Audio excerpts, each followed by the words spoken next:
I think that's why he said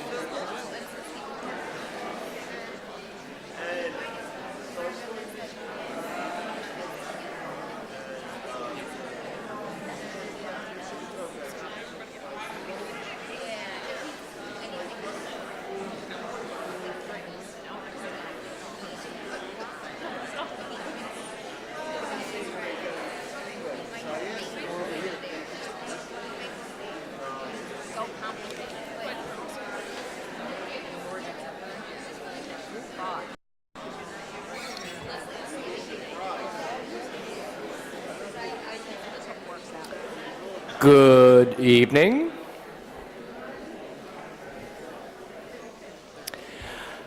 I'm Mike Wallace. Welcome to the Gotham Center for New York City History. For those of you who this might be their first time, we do all kinds of things, all of which are listed up on our website, the wsgothamcenter.org. And the next forum, which will be the last of the spring 2008 season, we hereby extend you a personal invitation to come. It's actually not totally unrelated to this evening. It's on May 13th at 6:30, when there'll be a book talk and a signing by Dan Sittram and Bonnie Jokelson on their new book called Rediscovering Jacob Riis. Now, tonight, I'm just particularly delighted, especially as we have such a great crowd, people who I suspect know the subject with some intimacy.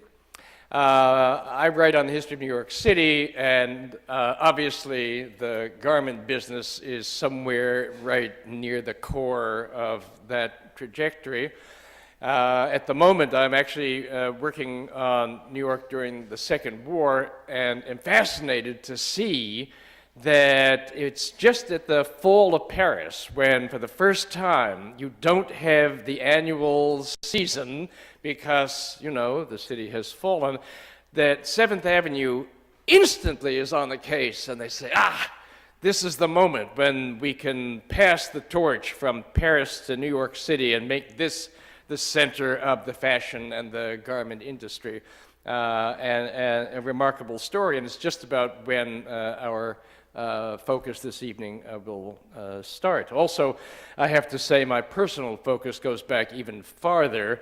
My mother and her two sisters, when they arrived in the late 1920s in New York, worked as seamstresses in the garment district. My Uncle Saul was a pants presser, and my Uncle Joe, the aristocrat of the family, was a cutter who always dressed extremely elegantly.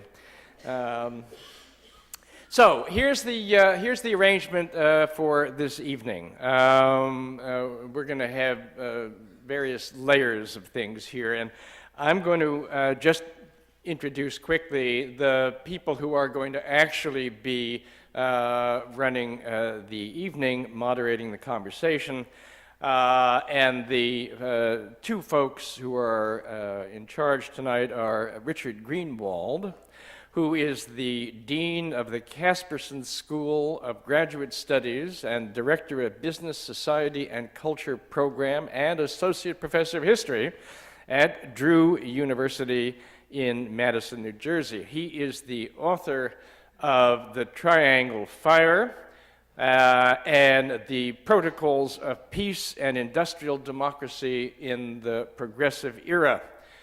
He's segued slightly from garments to cargo in his book that's now in progress called The World in a Box: Containerization, the Port of New York, and the Post-War Global Economy, under contract with University of Pennsylvania Press. And the other director of the evening is my partner in crime, Suzanne Wasserman, who is the director of the Gotham Center for New York City, a historian of some repute in the text world, but also an award-winning filmmaker. And she is actually currently working on a very related enterprise called The Sweatshop Cinderella, which is about the famous Jewish immigrant writer Anzia Jezierska. So the floor is theirs. Have fun.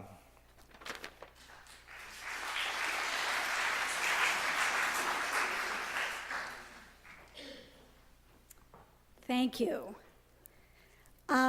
Rich and I are each going to give like a 2-minute kind of overview, a little context, and then we're going to show a 5-minute sample reel of a film that's in progress called Dressing America, about the history of the garment industry in New York City, and then we're going to invite our panelists on stage.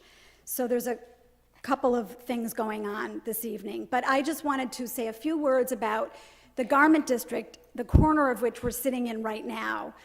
Over the course of the past several decades, historians have delved into the history of the garment industry, yet this scholarship has mostly focused on the history of garment workers and less so on the manufacturers.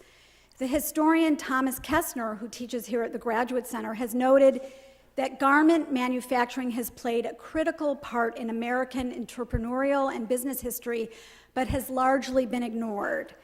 The Garment Industry History Initiative, which is sponsored by the Leon Levy Foundation, is an attempt to redress this imbalance. And they're the sponsors of this evening's panel, and I wanted to welcome them and to welcome Shelby White to the panel, to the evening tonight. The Gotham Center's piece is to bring this history to a larger audience through our Gotham History Forums. These forums will serve as an entree into examining the role of manufacturers in the history of the garment industry in New York City. The garment industry exploded after the Civil War, and no place more than in New York City. Garment manufacturers played critical roles in the history of entrepreneurship, the development of the New York urban landscape, immigrant and women's history, the history of fashion, and the history of consumption. Tonight, we are pleased to offer our second program, From Rags to Riches, an evening of stories from garment manufacturers. Our guests are going to recount stories from the garment industry beginning as early as 1934. Today, the garment district extends from north of 34th Street to 40th Street and from 6th to 9th Avenue. In the early years of the 20th century, many changes contributed to its creation. First, changes in the law no longer allowed manufacturing in residential buildings. Manufacturing had to move out of the tenements and into commercial loft buildings. Second, changes in fashion occurred. Demand for ready-to-wear clothing expanded during these years, especially in women's clothing. Women began wearing dresses rather than skirts and blouses, and this led to changes in marketing that required fancy showrooms. Third, manufacturers wanted to be physically close to the new department stores and other retailers. In 1906, for example, B. Altman, the very building that we're gathered in today, opened on the corner of 5th Avenue and 34th Street. As the architectural historian Andrew Dulcart explained in our earlier forum, and he's also here tonight, they were not allowed to be too close. Along with industry comes workers, and merchants did not think workers and shoppers should necessarily mix. So real estate north of 34th Street was less expensive, and this is partly because the neighborhood, known as the Tenderloin District, housed an African-American community. This community, as so commonly happens throughout New York's history, was displaced to make room for the newly emerging garment district. Finally, in 1918, both the IRT and the BMT subway lines began service. These subway lines brought workers to residences in Brooklyn and the Bronx neighborhoods into Midtown. The new subway lines also offered convenient public transportation for manufacturers, many of whom now lived on the Upper West Side. And Penn Station conveniently brought out-of-town buyers directly to the new garment district. The area around the station hosted hotels, theaters, and entertainment venues. As early as 1914, A.E. Lefcourt, a garment manufacturer, had built a garment loft on West 37th Street and 7th Avenue. But the construction of new garment lofts and showrooms exploded after 1920. Between 1920 and 1928, 120 enormous high-rise manufacturing and showroom buildings were erected north of 35th Street. On the side streets, trucks delivered material and loaded finished garments. Garments were carted through traffic by push boys. At the lunch hour from noon to 1 p.m., workers and bosses patronized local cafeterias and private clubs. After 1925, the garment district pushed west of 8th Avenue.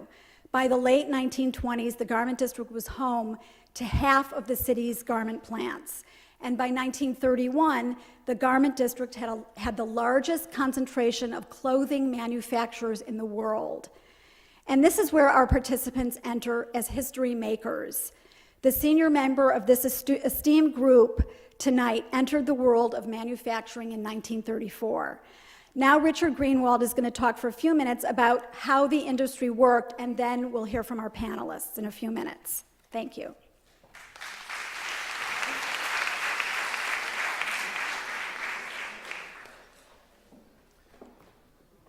Thank you very much. I have the task of explaining in 2 minutes how the industry worked. One of the things I think is interesting to think about is in the mid-1960s, when the industry was being, under siege from globalization, changes in marketing and fashion, it was still a dominant industry in the United States and in New York City. Its productivity was over $80 billion. In the 60s in today's dollars. So we think of the industry as a small industry because it's made up of many small shops, but collectively this is a major economic undertaking. The garment industry has been both an economic engine for the city of New York, as we know, but it's also been an important vehicle of upward mobility for American and New York Jews in particular. We could spend hours talking about that, but that's something we could talk about at another time. Well, economically important, as I'm sure most of you know, the garment industry was also different than all other industries, even industries in New York City. It was divided and fragmented by garment type, right? There was women's blouses, men's coats, boys' suits, underwear, and other assorted apparel and accessories. So one could really talk about multiple garment industries rather than one garment industry. They're all different. Men's clothing, for instance, because it changed less. It wasn't tied as much to fashion. Manufacturers could modernize their factories, bringing in new technologies, scales of production, and invest. So men's manufacturers tended to be larger than women's manufacturing. In the ladies' trades, the shops tended to be smaller. From the 19-teens up until the 1940s, the average shop in New York City had 25 employees. So we're talking about lots of small shops.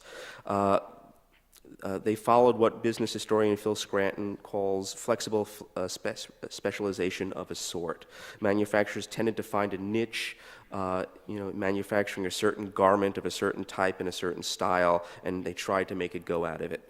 Even that said, 3/4 of all women's manufacturers went bankrupt within 1 year. Right? So it was a very tough industry in that sector. Many of the manufacturers wound up working, owning a shop and then going back working in a shop and then coming back again multiple times. Some New York manufacturers responded to the changes that were undertaking in the industry, and there were a number of changes Suzanne mentioned. There were changes in competition. Right? We talk about globalization today, but in reality, New York, while it was the center of the fashion industry and the center of manufacturing, it wasn't the only place where garments were made. So New York shops were often in competition with shops from Chicago, from Rochester, from Yonkers, and other places. So manufacturers developed strategies to cope with that. One strategy was simply to relocate themselves. Right? If you looked at the city directory, you'll notice that lots of manufacturers actually did that. They closed up shop and they moved to another city, mainly for labor costs. They could also further specialize, moving into new product lines. Right? Marketing their products, developing a whole new design team, right? And many successful manufacturers began that specialization. Others became what were known as jobbers. Right? By the 1930s and 40s, the industry was divided by not just by the garment type, by gender, by fashion, by style, by age, but also by a series of middlemen who took orders from department stores, developed designs, and then placed the orders for goods in shops in New York City and beyond. Right? By the 1950s, the industry looked much different than it had 30 years before. Yet some companies figured out not only how to survive, but to thrive. And I think that's what we're here tonight to talk about.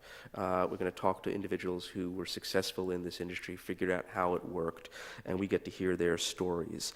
They faced the challenges of regional and global change, changes in fashion, changes in marketing, and they did it successfully. So that's what we're here to talk about tonight. Thanks.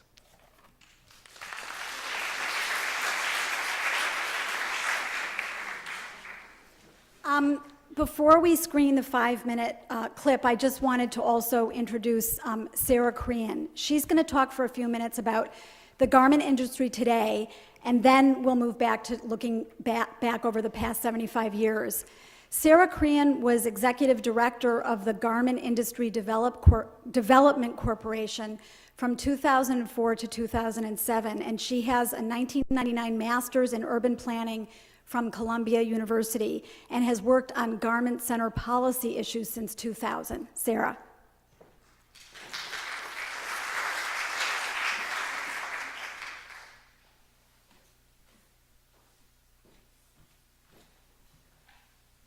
Any discussion about the history of the New York City garment industry eventually leads to the present and what's left of the industry today and what has become of the Midtown Garment Center. As Suzanne mentioned, I've been involved in efforts to protect the most viable parts of the industry, including the industry that was located in the Garment Center since 2000.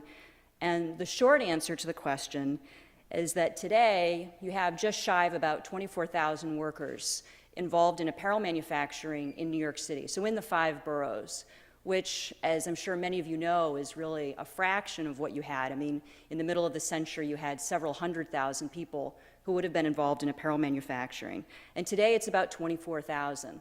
What's interesting is that even today, about 2/3 of them are still working in Manhattan, even with all the changes that have taken place in New York, and they're primarily located in the larger garment center.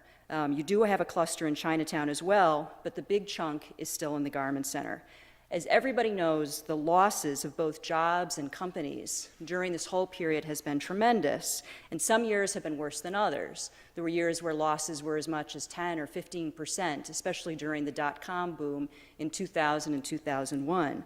But there has been a steady rate of decline, and I think there's been an age-old debate about what is the factor that contributed most to the loss of jobs in New York City. Was it globalization or was it soaring rents? And we can go around and around about that issue, but I think at this point it's almost kind of an impossible question to answer. But what we do know is that the real estate situation in New York has made a challenging situation for domestic apparel production. It's made it profoundly difficult. But I think, and I really do believe, especially now that I've been away from things for 6 months and have had a chance to reflect on this a lot, I do think an opportunity remains. In the very heart of the Garment Center today, and really in the very center of it, you have a cluster of about 150 factories that are still quite active. And when I was still running Garment Industry Development Corporation, we did a survey together with the Council of Fashion Designers of America to study if those factories were used by the larger designers. And they were. They were still playing a critical role in product development, not in the mass runs, but in product development. Those factories are there today. In 2 to 3 years, roughly about half of them will lose their leases. So we have a moment, we have a period of time right now, we have a window where there is a way with the industry, with the union, with the city, with the various building owners, there should be a way to protect that group, whether it's in Midtown or whether it's in another part of the city. And I think that we have to focus on the opportunity that's left, on this window of time that remains, and really see if we can protect the high-end product development core of the industry that's left in New York. And I, for one, am very interested to see what happens in the next 2 to 3 years in New York as we deal with the future of this cluster.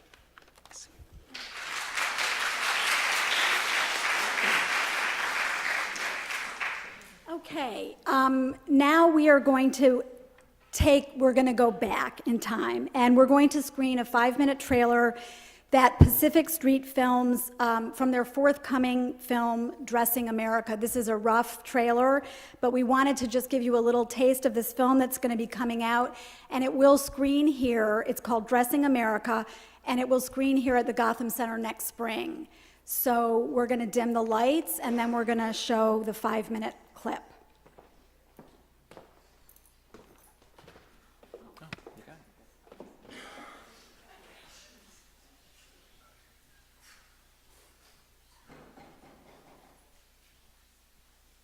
There are so many similarities between show business and movies and fashion that I think the old template of the studio system in Hollywood repeated itself in fashion. And there were these wonderful, wonderful Jewish men who certainly weren't movie stars, and looked like movie stars, but boy, they understood how to sign up talent, how to groom a star, how to turn an ordinary woman into a goddess. Well, I think the rag trade worked in the same way, that there were these people who understood that what they were selling was a mystique of glamour and fantasy, and they hired the people who understood that and could create it. So that was a wonderful relationship, and I'm not sure that there are those old-timers around anymore who have that appreciation of talent.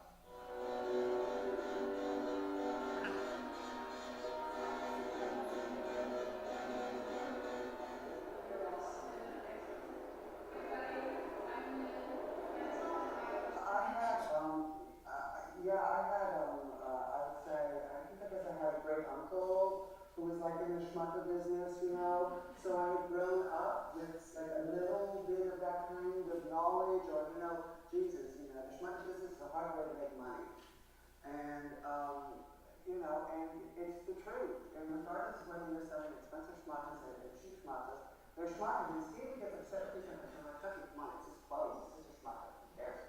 But we're talking about a $5,000 cashmere coat. That's kind of an expensive garment. So it's no longer a schmucker. I always felt I had this flair of knowing what style would sell, what my customers would buy. I think you have a problem because if this is going to move with that, then it's never going to be in the right place. Yes, it's never going to be in the right place. The buttons are always going to be wrong.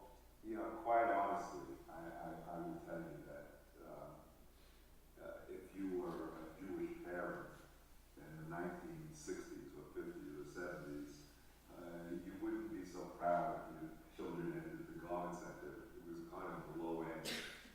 Seventh Avenue, they were just filled with entrepreneurs who were their own entrepreneurs. They weren't cohesive as a unit. They didn't produce like Wall Street produces an industry. The garments were made of little fraction pieces. Nobody talked to anybody else about business. And there were so many stores to sell to. So many stores to sell to. I mean, I went to Cincinnati, there were 10 stores you could sell. So that when you opened your collections each year, the stores would come in one after the other. Now you've got 4 stores in the whole country to sell. What I like about this business is that it has always been very fast-paced. For the people who were energized by it and gave their whole person to it, everything they felt strongly about, those are the people who made it. Absolutely. It was a different world. 60 years ago, this business was a different world. When my first job, where I was the secretary, and I was the PR person, and I was the model, and put the cloth, I kept doing all of it. I did it all. For $35 a week, I think that was $20 more than any of my friends were earning. When I first started, I think it was composed mostly of Jewish and Italian manufacturers. It was very neighborhoodly. And people were really very kind and good to one another. It was a small town. We had Jonathan Logan, who was the big guy on the block. That was the famous dress house. And they were doing $12 million a year. Today, they can do $12 million a year and will not be in business. Most of the manufacturers came up the hard way. They were all delivery guys. They became salesmen. So what hooked up was a production guy and a salesman who got together And before you know it, there was another little firm on the block. Everyone was a specialist. There was a guy making white toppers at that point. We made women's coats at that point. And it wasn't the diversification that we had. Sportswear did not exist at that point.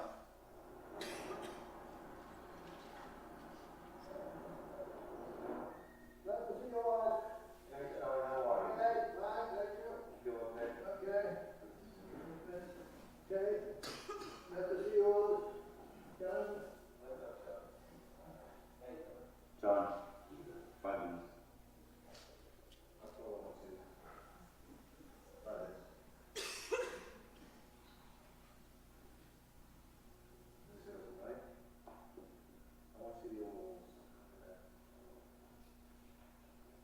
Do me a favor, just show me the pocket over there. Show me the pocket. Show me the pocket. Do you see people say over in a pocket like this? Samples, checks, orders.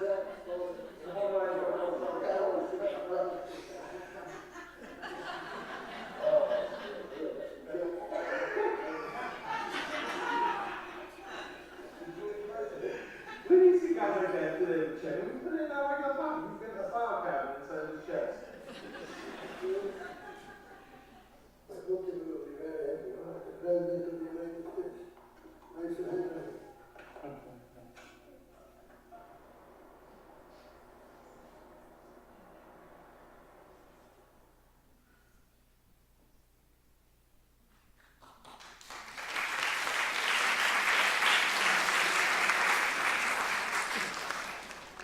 I want to now invite our panelists to come up on stage, and I'm going to introduce them. Come on up, everyone. Come on up, panelists. Make your way up. Just save the 2 middle seats for Rich and I.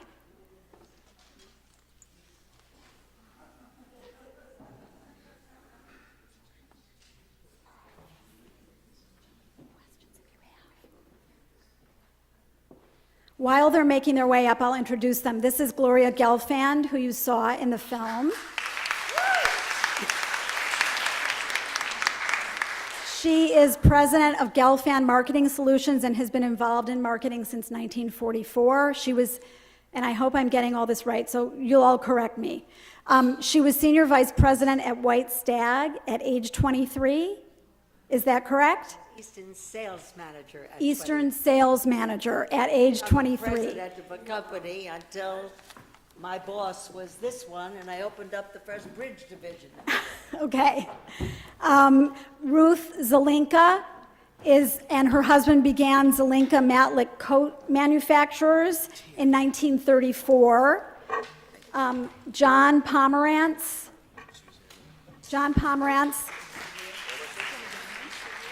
is president of JJP Advising and is emeritus chairman of FIT, and he was president of Leslie Fay.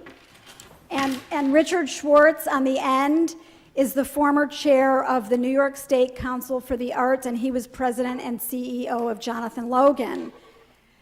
Stuart and Jennifer Bush, here's Stuart and this is Jennifer, are owners of iBus and Allen Custom Uniforms, and they are 3rd and 4th generation. So welcome, everyone. So let me just grab a seat.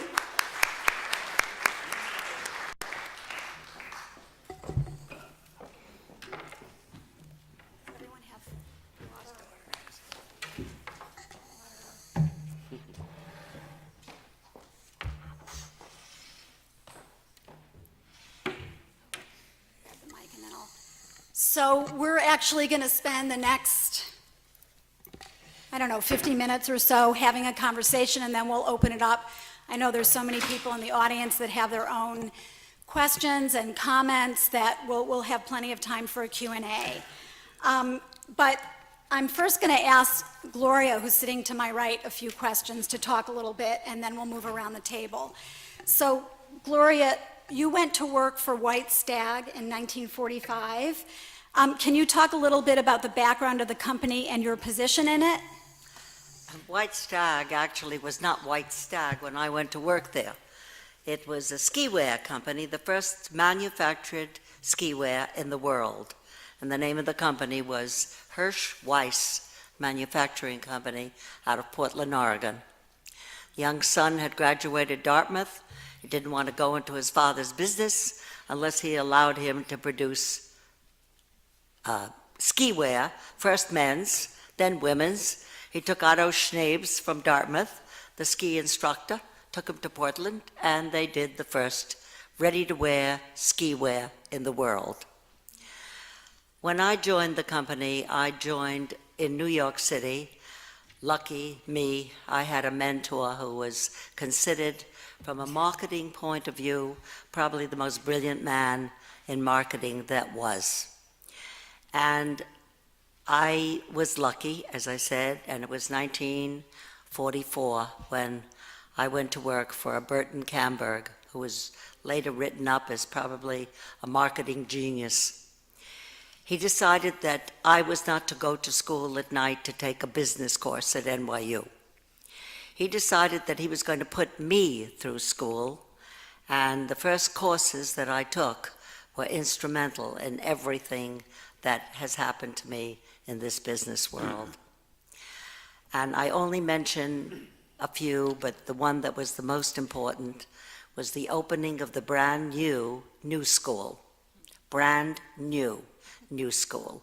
I was in the first class of the new school. And the course I took, which serves me to this very day, and is instrumental in everything and everyone in our industry today that is still doing it well. And the course was Socioeconomic Research into Demographics. The company that doesn't and isn't involved in demographic knowledge today, in 2008, cannot exist. And it's one of the reasons why major companies in our industry, and I mean major, who are doing $400 to $600 million, are practically out the door because they don't recognize a simple sentence, which is a demographic sentence: the daughter doesn't buy her mother's label unless it's Chanel. And it happens to be a truism. It's funny, but it's true. And in the demographics today, the baby boomer's daughter is not buying her mother's label. So companies like Ellen Tracy, who are practically out of business, but they were just bought by Marvin Traub. But I will tell all of you in this room that if they don't change the name from Ellen Tracy, I don't care if he hires the best designer in the world. I have to ask Gloria to tell this one story. Yeah, and the story of the women's blue jeans. That's what I'm getting Okay, to. sorry. In 1946, one day, we got a box from Portland, Oregon, and I opened it up. Firstly, the name had now been translated. We had gone from Hirsch Weiss to White Stag, because that's exactly what it means. And opened up the box, and inside of the box was this shriveled up little thing, and it was made out of denim, and it had copper riveting, and it had copper bar tacks, and it had 8 pockets, and I thought to myself, what in the world is this? And when I unfolded it, I still didn't know what it was, but one of the young people that was working with me at then White Stag said, "That's a jean." My mother worked in a factory during the war, and she bought these in a men's Army and Navy store, and this is what she wore. And in truth, the first blue jeans in the world were men's, and they were Levi Strauss, and they were worn by Rosie the Riveter. So here was the first female blue jean. fashioned after and fit like our best ski pant. The first female blue jean. Now I had to do something with it, like I had to sell it. And of course I couldn't. And the store in New York, the incredible store in New York, that as far as I'm concerned was the leading fashion store in the country then, was Lord & Taylor. My ski wear buyer at Lord & Taylor, Marjorie Griswold, took a look at it and said, "Oh no, what will I do with this? Where would I put it, Gloria?" I said, "Well, you have to buy it." And she refused. So I then made a telephone call to a fabulous woman by the name of Nani Moore, who was a fashion editor of Glamour magazine, and I got the front cover on Glamour magazine for the September issue. She was sitting on a fence, she wore a straw hat, she wore a man's white shirt, she wore my blue jean, and she had a pipe in her hand. The blue jean, number 653, was $2.87 a pair. So now I went back to Lord & Taylor, to Marjorie Griswold, because I had to cover the credit for the cover. She still didn't think she should buy it. So she took it up to the most fabulous merchandising lady of her time, and a book is being written about her now as we speak, and that was the president of Lord & Taylor, Dorothy Shaver. And Dorothy Shaver says, "Of course buy it. The front cover of Glamour." The end of the story is that by December of that year, 1946, Lord & Taylor had sold 350 dozen of number 653. It's quite a story, but the next year, 1947, saw the first of the multiple sportswear in the world. It was White Stag. It was made out of sailcloth, and it came in red, white, and blue sailcloth. Did the retailer understand this? Absolutely not. A short, a Jamaica short, a Bermuda short, a clam digger, a calf skinner, a sandpiper, and a deck trouser, a field jacket, a captain's jacket, and a crew hat. What were they going to do with it, and where were they going to put it? Sportswear, at that point in our life, and oh, by the way, that stupid name applying to these clothes is because White Stag was a ski wear company called Sportswear. And the name stuck, and it's still with us. And it has about as much relationship to the product that we make and sell today with that name Sportswear as this ceiling. But nevertheless, it stuck. But I did 150,000 air miles in the next year, going to every single retailer that was interested in testing this multiple sportswear to teach the salespeople what it was all about, and basically to find a place for it. And we couldn't. There was no such thing. Sweaters were in bins by color. Skirts were sold size 20, 22, 24, 26, 28, 30 by waist. And so if you looked at a female skirt, you were looking at it graded down by length and by waist size. Pants did not exist. There was no such thing as women's pants. No such thing as ready-to-wear women's pants. So, and of course there were jackets. There were some jackets, yes. And they were all separate areas of the department. Nothing was affiliated. Nothing was together. There was no such thing. Well, what we did to end the story of the beginning of multiple sportswear is that White Stag built a show cart. A show cart that was very beautiful. It was made out of wood. And it had the top shelf or shelves for the jackets and the t-shirts. And the whole bottom was developed for the short all the way to the deck trouser. and multiple sportswear was born. So White Stag was actually the very, very beginning of what became the biggest single product category in the world, and the beginning of the one item that represents the most democratic item in the world, the female blue jean. Thank you. You can see more of Gloria in the film next year. So thank you, Gloria.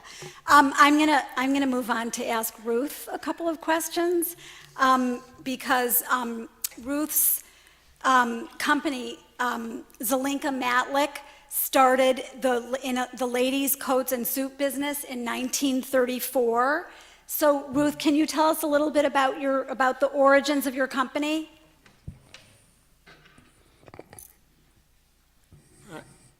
My husband was David Zelinka. He met Max Matlick coincidentally through a fur buyer, and the two of them were looking for new partnerships. And so they had lunch one day, and after lunch they shook hands, and the firm became Zelinka Matlick. That was in 1934. And they were at 246 West 38th Street. Very nice little loft with a little showroom with 2 booths and a model. You had to have a model because the line, as they called it, had to be built on a model. Well, anyway, she did everything. She modeled, she was the switchboard girl, she was the salesperson, she was an all-around.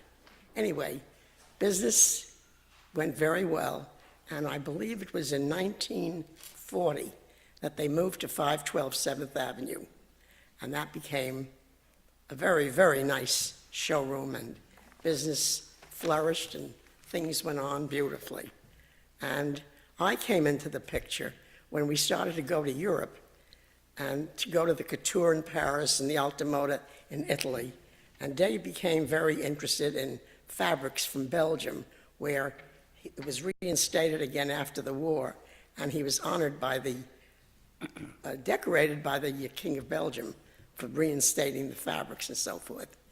Anyway, we started to go to the Paris Couture in 1951.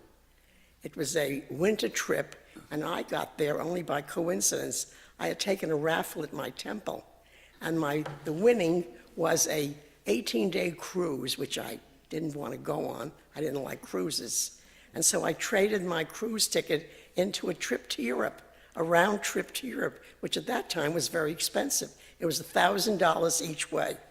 However, I went to Europe with my husband, and we only went to Paris. We had a very nice designer, and I didn't bother going to the Couture or anything because I was too interested in doing other things in Paris. And in the wintertime, on the winter trips, there weren't any manufacturers' wives.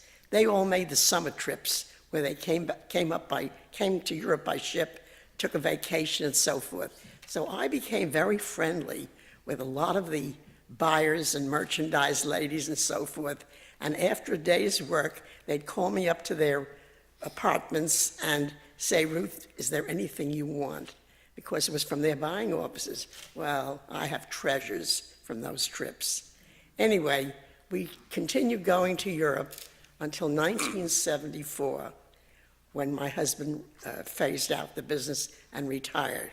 But besides that, we used to go to Italy for the Alta Moda. We went to Spain, and I don't know how it happened, but my husband took on licensees. In other words, our designers would sketch out for these people sketches of the Couture or the Alta Moda and submit the fabrics and buttons and linings and so forth, and that's the way they became a licensee.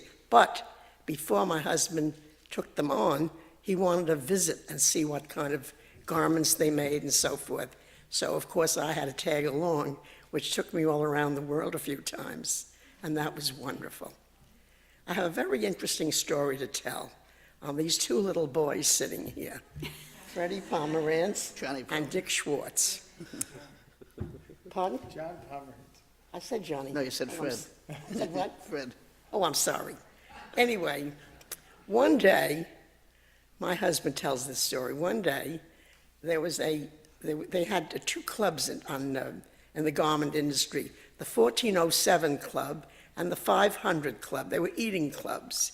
And if you wanted to be seen with a buyer and so forth, that was the place to be.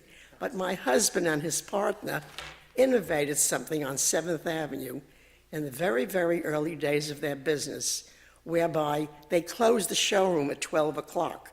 They put a notice in Women's Wear that their showroom will be closed from 12 to 1. The only one remaining on the floor was the switchboard girl. So if a buyer came in, there was no excuse that the salesman was out to lunch. However, we had a connecting floor in 500. So they'd go down the elevator, one floor, and switch over to the 13th floor, which was the 500 Club. And my husband and his partner, Max, walk off the elevator, and sitting at a round table are Fred Pomerantz, Dave Schwartz, Nat Beta, and I don't remember who the other gentleman he told me was, and then another strange man that he didn't know. And Dave seemed to think that there's going to become a conglomerate where this whole group, all very, very successful people, are going to put it into one business. So as he passed the table with his partner to go to his table, he looked over and said, "Whatever you're doing, fellas, count me in," which was very, very nice. So they went and had lunch, and on the way out, my husband's partner said to him, "Dave, sit down and get a lot of information."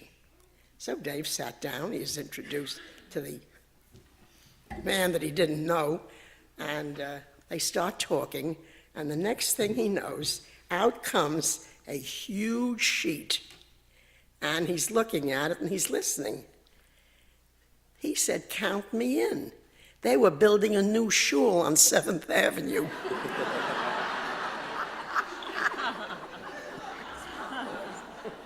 That's a true story.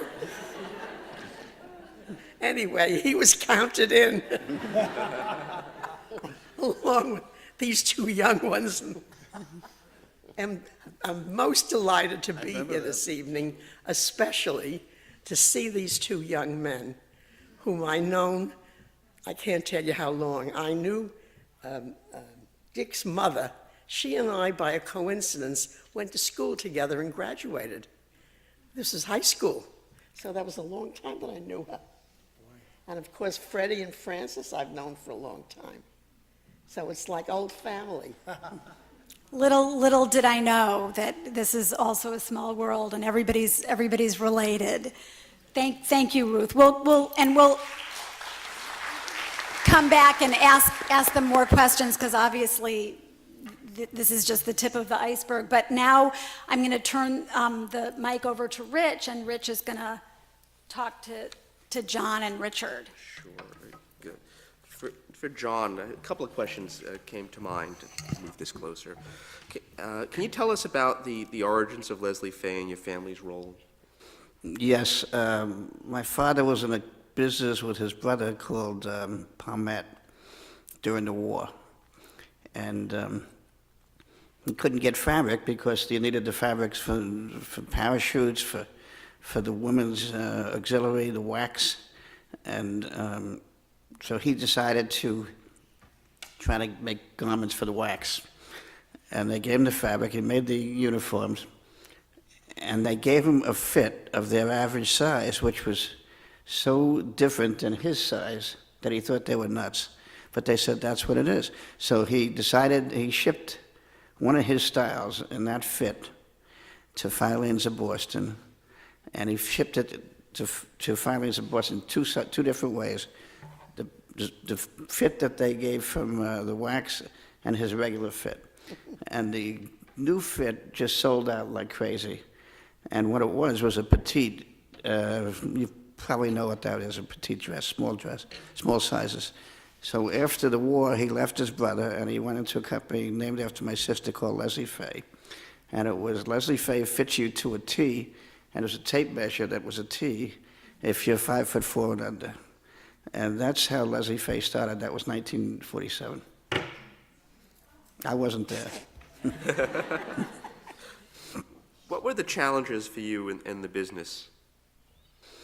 Well, I went to military school when I was in 6th grade. Why, I don't know, but I had a very tough father. And I thought it was crazy when I was a kid, but the nice thing about it is it taught me to be a leader. And then I went to, I applied to Wharton School. My name then was Herbert John Pomerantz.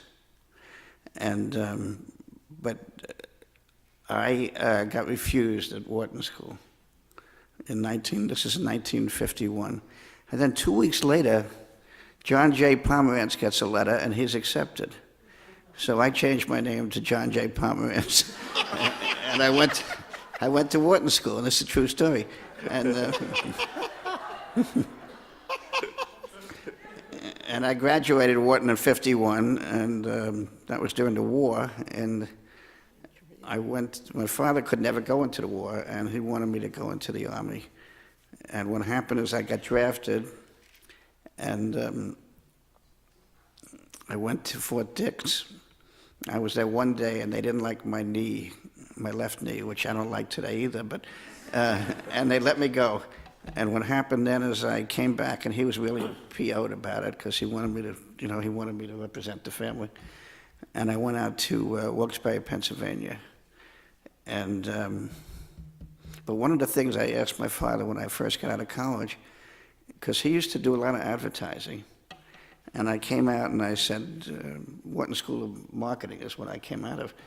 And I came out and I said, Dad, what's your budget for advertising? And he looked at me like I was crazy. And he said, you take care of the advertising from now on. Because he didn't even know what the word budget meant. So, but he certainly, like Richard's father, they were street smart. I was up in Wilkes-Barre for a few years working for him. I lived in the factory. We had an apartment in the factory. We had about 20 factories in the Wilkes-Barre Square area. And we used to get in at 7, or be at the office by 7, and wait till he left, which was also 7, before we could do anything. And finally, after a couple of years, there was one guy, he never fired anybody, my father. And there was one guy, he fired, name was Bert Rothfield. You remember that name? No. So I came down and he put me in charge of a dress company. And for a while, no, I came down, and I was in charge of buying buttons and zippers and things like that, because one of the people who sold it to us told my father that Rose, who was the buyer of trimmings, took him from 4% to 5% rebate. So he fired her. He made me the trimming department, and then he fired this other guy, and I became the head of the company, the head of this new company, which was Clothes for You, and it became Joan Leslie. And I have to tell you the story because it was my first customer was the buyer from B. Altman. And her name was Barbara Musette. And she came in, and I had 12 styles, and I had to sell all 12 styles. He wouldn't let me not sell every style.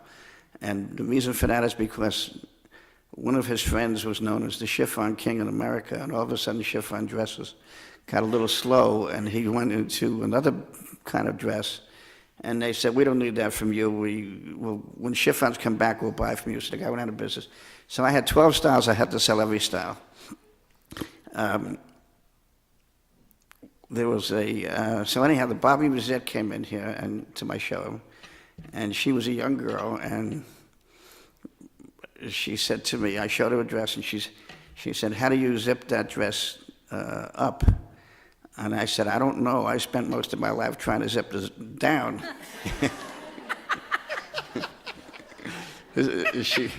She walked out of the show, and my father almost killed me because B. Altman was...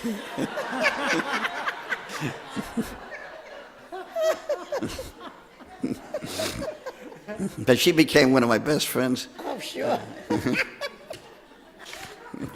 What we used to do in those days is every Monday, we would go to Lord & Taylor B. Altman and see what was sold during the week. We entered it in it. There was no computers in. We entered the sales into their files, and then if it was a good reorder number, we'd try to say you got to reorder this style, this style, this style. And Barbara here, every time I came up, she knew I looked at everything on her desk. And we were making better dresses, which were $18 then. And she was the better buyer, and she put something on her desk. Speak to my boss about moving Joan Leslie to the moderate department. And I come running out of her office, says, "What is this about?" And she set me up to. This building, it's funny, I haven't been in here for, 50 years, I guess, but this is a great store. My father once, so now there was a buyer that came from Saks Fifth Avenue. I'll give you her name in a second, I can't remember it. And she was, in those days, everybody was a miss. There was no names, right? And I'll give you her name in a minute. But anyhow, she came up to the showroom. She said, "I hear the clothes look nice. Let me see it." And she gave me an order that was bigger than everything I had in business yet. But she didn't buy one style. I'll never forget. It was 2118. And it was an $18 jacket dress. And I said, "Let me just go into my office a minute." And my dad's office. The order was more than I had from everybody I was selling. I was so excited. And I showed him the order. My dad said, "You can't accept the order." I said, "What am I going to tell her?" He said, "Give an evasive answer." So I said, "What should I say?" He said, "Tell her to go F herself."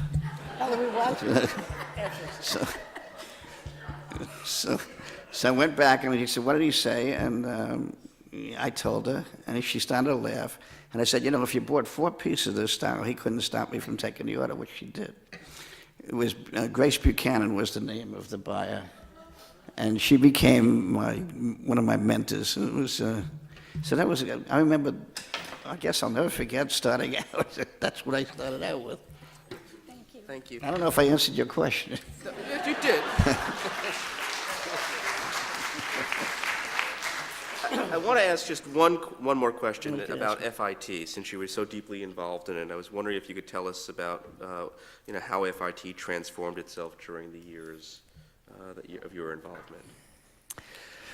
Well, my father was involved, just like everybody on this side was involved, and he never had education, and he believed in education, because one of the things that was happening in America then, if you didn't work, there was only a couple of things you could do in New York, and one of them was steal, and one was drugs, and so we became very, very involved. I really wanted to become involved with FIT because of the fact that in those days it was a New York City school for New York City people, and the one good thing about FIT is everybody got a job. I think the job rate was like 98%, 99%. And I love the idea of that. What happened is it's so much more today than it was then. But it was wonderful then, and it's wonderful now, but it's a different kind of school. It's, people call me to get into the school now because they can't get accepted. And that was not the case then. And it's done so many different, there's so many different areas that you could be involved with now. The interesting thing, for those of you who know what I'm going to say next, is that the pattern making department was closed. And if you remember that the pattern makers in New York were one of the key kind of people to keep our industry. And now there's no more pattern making department at FIT. And it's going along, and it's called technical design now, where you technically you take the dress, you put it all in the computer, send it over to the factory in the Orient, because there's very few factories here today, and they make the first garment now. So what's happened is that there's very few people in the moderate and better part of the business today have the design rooms here anymore. It's all going overseas. But FIT has spread out, and I think, to me, it's one of the great things of New York City, and we constantly try to learn more about it. Thank you very much. For Richard Schwartz,